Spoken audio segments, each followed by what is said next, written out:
Main tanking is fun for me because I'm a really selfless player the way I play this game, and that's kind of really what main tank is supposed to be about. As long as you like remain the mentality that like if something negative happens to me, like I get stunned by Baguette or I get shot with a bunch of storm arrows, you just have to remind yourself that like that's me taking that, and that means my DPS behind me that he doesn't have to deal with that right now, and that's like really it's really what main tank is all about. Ah! Get behind me!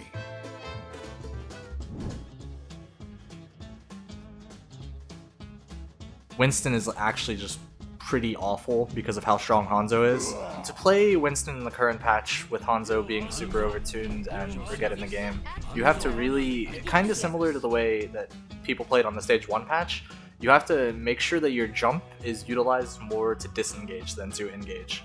In the past, in like dive comps, it's obviously very important that your Winston jumps in and your team follows up and follows on that dive, but in the current patch, if you're going to be playing Winston, you should be trying to be like sneaking around and zapping their supports without having to use your jump, because then when you can get on their supports or their backline or their Hanzo or whatever, say the Hanzo double jumps away, you still have your jump to be able to chase that, or if you're just zapping their supports for as much as you can zap as long as you can, and then when you need to, you have your jump ready to disengage to get healed up.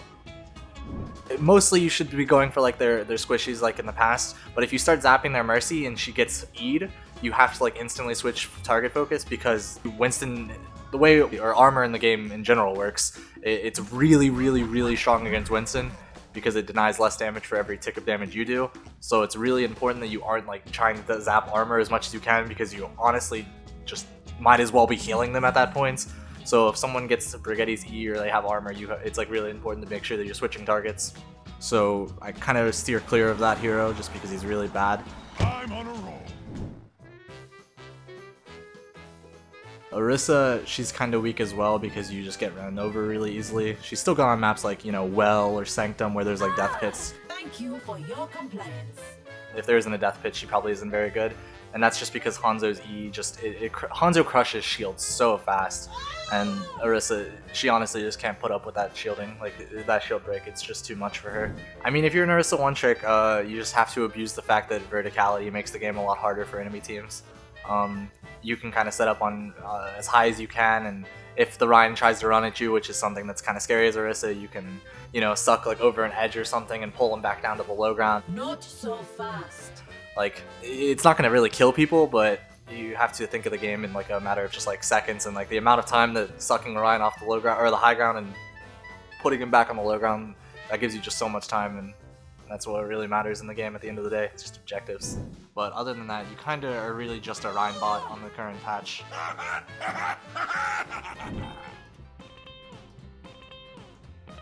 Ryan has been my favorite hero for a very long time. I think that way because he's just like the super selfless playstyle where if it's happening to me, it's not happening to your team, and that's like a great thing. The number one thing when I play Ryan, I focus on is the enemy Ryan. I'm always trying to keep track of his ult percentage as much as I can, and I'm like always trying to keep track of his fire strike cooldown and his charge cooldown, because it's such an impactful ult when it is impactful, and so it's like also an ult that's like, it's very expendable and you get it very fast, and if you whiff a shatter, it's really not the end of the world because it's earth shatter. So if I just focus really hard on the enemy Ryan's ult and trying to block that consistently, and also his cooldowns, because like if you know you have shatter and you know he fire strikes, you can just like tell yourself, okay, he has fire strike off cooldown, I'm gonna press Q the second he presses E, and that's like pretty consistent. And it's like the same with charges and then their ult as well. If you like turn your shield, or if you shield like a direction and you turn your camera so that you're facing their Ryan, you can like wait for him to use the cooldown even though you're not looking at him, and very rarely he's gonna be like, oh, this Ryan isn't looking at me, now's my chance to shatter, and then you can instantly like let go of mouse 2 for a second and re-push mouse 2, and it instantly turns your camera. And you can do the same thing, like find or shatters yourself, like turn your back to the Ryan and then turn your camera 180, and so when you see the Ryan like, oh, I'm gonna walk up at him, he's not looking at me, you can instantly like turn around and just instantly press Q, and it's like really fast. I'll feel that in the morning. Just walk up with the shield, and you just gotta hold mouse 2 and you walk up, and it's really something I try to focus on a lot, is I make sure that my shield never breaks. The threshold I usually try to chill at is like 500 shield, because like even if there's like people behind me about to die, making sure that you have that shield at least a little bit is so important, because that time where after your shield breaks, not even being able to put it up, like if an Earth Shatter is coming your way or anything, it's really bad. So yeah, it's like scary to like hold your shield up and like drop it to walk forward a little bit, but you kind of have to, because yeah, there's that risk of like shots going through your behind you and hitting your backline, but you can't just hold mouse 2 and just slowly hold W and walk at them. You have to hold mouse 2, and then when you see someone's like reloading or something, you gotta be aware of stuff like that, or like there's a cooldown, you can drop your shield a little bit and hold W and mouse 1 a little bit and jump forward, and you can't hold W and mouse 2 and just walk up forever, or because then your shield's just gonna break and you're gonna die, and it's just no good. The thing people, I feel like, struggle to realize is that like dive has been meta for so long that even when tanks were viable, there were always stuns that you did have to worry about, rather it's like McCree's stun or Anna's sleep darts and stuff. And yeah, Brigitte's her stun is on a lot shorter of a cooldown, and it is a lot more frustrating to play against because of how fast the animation is and how short the cooldown is. But you have to realize also it's very easy to tell when she's going for it, you know. She's always going to be trying to walk forward.